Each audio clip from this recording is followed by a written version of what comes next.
Is the United States heading into civil war? It's actually a lot more likely than you think. According to Professor Claire Finkelstein of the University of Pennsylvania, what's happening right now in Minnesota is exactly how civil wars start. Just 2 years ago, Professor Finkelstein ran a simulated scenario with the Center for Ethics and the Rule of Law.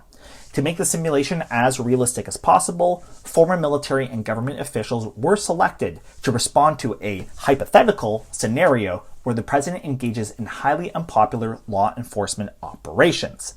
In the simulation, it turns out that the state governor actually ended up resisting the president, leading to fighting between the National Guard and the US military, which ended up plunging the whole country into civil war. What we see happening right now in Minnesota is quite similar, with the National Guard currently on standby and Trump threatening to use the Insurrection Act. Now, to be clear, I think that Governor Tim Walz of Minnesota is a bit of a coward, and we see him actually using the National Guard against his own people rather than trying to stop ICE. But America also has other problems that could lead to civil war as well. This includes, for instance, high inequality, which leads to increasing resentment.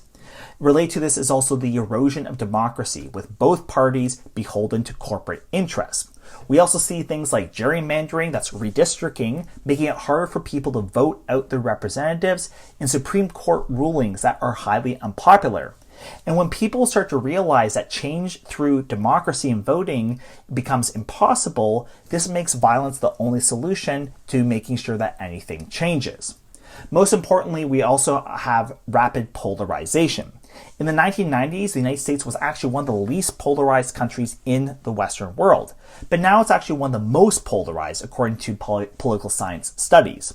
Now, polarization, in my opinion, isn't all bad, especially when one of the sides that's becoming more extreme is becoming extreme on issues like racial justice, anti-Zionism, and fighting inequality. But what becomes a problem is when the opposite side not only disagrees, but becomes increasingly confrontational. In the United States, there are already over 50 militia groups with up to 20,000 members.